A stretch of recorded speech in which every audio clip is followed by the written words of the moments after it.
Well, Wally here, and Bruno, and Gooder. We're all here, the whole band of plucky pirates. Guys, let's have a little chat about boots. Let's walk over here where there's a wee bit better light. Let's put these up on a stone so I can talk. Boots. Guys, I want to specifically talk about these right here. These are Red Wing Iron Rangers. These are American heritage boots.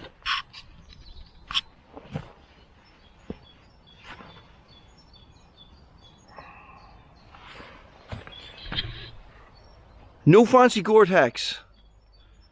No plush lining. None of that stuff. Pure leather in bed. Do they have a place in bushcraft, and should it be something that you're considering? Stay tuned. So, guys, these are a pair of, let me dig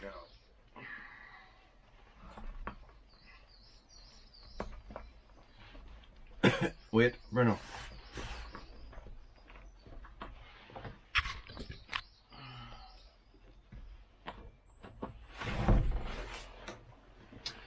These are Red Wing Iron Rangers, right?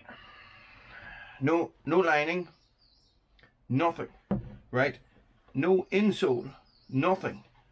Vibram outsole, leather footbed. Okay, now these need breaking in. I don't know. You see, here's the crack, right? When I was a child, and you got, or when I was a younger person, and you got shoes and boots and stuff like that, guys, everything needed broke in. You know, you didn't just put a pair of boots on you and go for a walk. Your feet would be kilt, like you'd have blisters and everything. So this is what I'm thinking. So come the summer, right, my feet aren't great. I'm overheating all the time, so my feet get really hot. So the idea is that you have an unlined pair of boots that let your feet breathe as much as possible. Is that even a thing? Have I just said that wrong? Okay, so first test for the Iron Rangers, guys, is going to be about an 8-kilometer walk, right? It's going to be mixed. It's going to be on-road, it's going to be off-road, it's going to be up a mountain maybe. We'll see. Well, it's definitely going to be up a mountain, but it might be to the summit of a mountain, so it's going to be scrambly and stuff. And we'll see how they get on. Now, I'm not stupid. I have another pair of boots in my bag, just in case this does not go according to plan, right? What I want to be aware of, guys, is blisters, so I want to make sure that my boots are tight enough, but not too tight. So,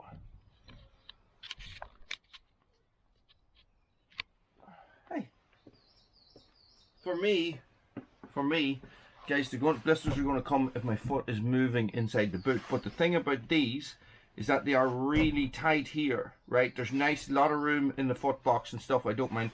Guys, I am a UK size 7. These are a UK size 6. So I went the full size down.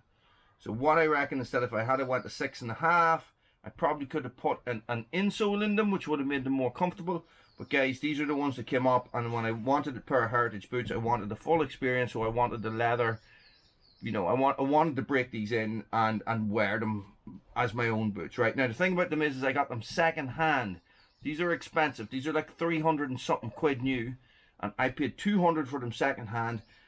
And they were almost brand new. But the thing about them is that when you wear a pair of heritage boots like this with a leather insole, guys, your foot molds to the insole, and that's what makes them so comfortable over time. But that does take time. But the person who wore them before me, it has molded somewhat to their insole, so I am feeling their footprint on the inside of the boot, if that makes sense. So I need to walk that out of it.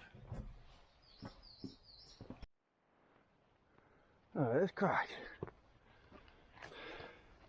Oh, I'm gonna have to get in my hands and knees. Jesus Christ, why did nobody clean this up? Come on, Bruno. Come on, Coder. Right, so far so good on the Iron Rangers.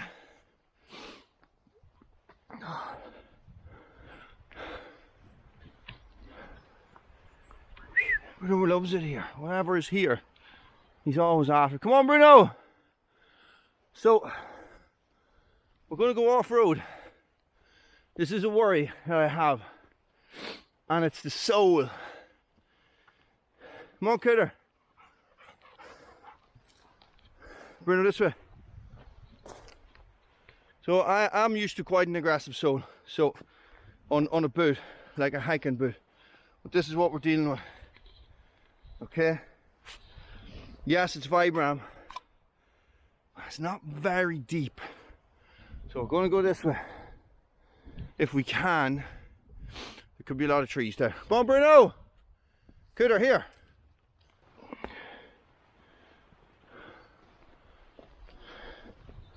Okay. Not the greatest grip, but what would be a way of putting it? You feel that here. It's like the grip is there, but the sole is hard, if that makes sense. And I have a little bit of pressure on my right big toe, and that is probably from whoever had them before me. And that the leather is just a little bit unformed around that area, or their toe was in a different place. Or I could just have a big stupid right toe. That could be it. Stop, Bruno.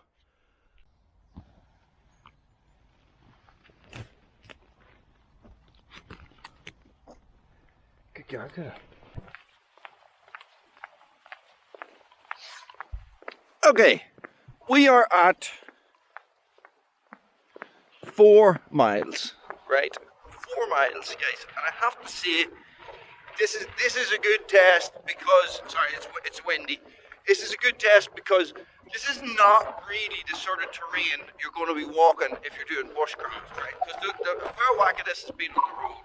But I'm doing 2 jobs here because I want to break in the boots as well, right? So, have I got on with Iron Rangers? In the beginning, I talked about the issue with my right toe. Well, that is still there. But I'm going to say that is an issue. That is not an issue with the boots themselves. That's an issue with my boots. Either because my right foot's a little bit bigger than my left, or because of whoever had them before me, right? It's not like, oh my God, this is killing me, I'm going to have to stop walking or anything. But it is there. And you know that if you're on a big long walk, guys, something like that becomes an issue. A little niggle becomes an issue. Now, it could also be that my left boot is a little bit tighter than my right boot. Actually, I think that might be the case. I definitely feel like it's an issue from the last wear. Okay, so I've been walking. This is the thing. I put. Listen. The sole is hard. You can hear it, right? But if you're out and about, off road, it's not going to be an issue at all. I was worried that they were a little bit slippy, or going to be a little bit slippy. They actually weren't. Not like, oh my God, I have a completely secure grip, but sort of like, no, these are fine. These are fine. Do you understand what I mean? You know when you're wearing a pair of boots and they've got amazing grip, and you're like not even worried about where you put your foot because you know that it's going to stick, yeah? Okay. The Accus are like that, both of them. So, no, pretty good. Pretty good. I'm coming down. I'm not nearly at the end, but the last section I'm going to go through is going to be wet and it's going to be mucky, right? And we'll have a wee chat then. So far, so good. Bruno knows that he's not allowed near sheep, look, so he's he's like, I'm a bad dog, even though he hasn't done anything at all. But it's lambing season, so they're on leads. And this is a road. And monkeys. Bruno, come back. Okay, there you have it. 6.18 miles, 2 hours and a half. Probably more, but I sort of stopped and was talking to people, and my watch did some funny things. In the Iron Rangers, guys, we're in the Iron Rangers. The poor dogs are wrecked. Look at this, look. Nah, we're in the Iron Rangers. Okay, how did the Iron Rangers perform? Well, they performed really well. They were 100%, but they're not really a boot suitable for that type of a hike, I have to say. you feel them on your feet, right? And that is the sole, the insole being made of leather and cork as opposed to this high density foam that our feet are accustomed to. Okay, so it's an issue with us, it's not an issue with the boots. Overall, the grip was fine. There wasn't a lot of water to deal with, but guys, guys, the camera's freezing. I'm hoping this is recording properly. Okay, so the only waterproofing that these have had is mink oil, right? But you feel them. You feel when you're walking. You feel the ground underneath your feet. Now, could all that be resolved with an insole? Yeah, it definitely could. Okay, Bruno, you stay there. But look, they give you a lot of. You can cinch these right down. Now, I did a big downhill section, and it was on the road, right? You know, I was wearing quite thick socks. So this is what I mean, guys. They are leather insole, right? A thin rubber outsole, hard rubber. Guys, there is no padding. There is nothing on these boots at all. Are these boots suitable for bushcraft? Yeah, completely, guys. Completely.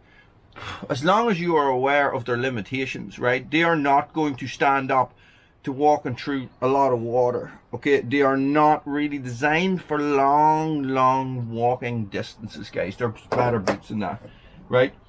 There's better hiking boots than that. But the main problem is that we're soft, right? We are soft. We were used to wearing this type of thing, but we have been spoilt in the last couple of years, in the last 10-20 years, by high sponge content boots, Gore-Tex lined and all that stuff. Okay, so, and you know me, I love all that heritage crack. Bruno, your face. I love all the canvas and waxed canvas and ventile and all that sort of jazz, right? So guys, I'm looking forward to wearing these, and I'm looking forward to trialing them out over the summer to see how they get on. But I am not going to do another big walk like that again in them, I don't think. Unless maybe I tried a little insole in them to see a thin insole in them to see if that made much of a difference. But a very good, a very cool pair of boots, guys, that if looked after should last me for the rest of my life. I'll be out. Guys, thanks for watching. Stay frosty.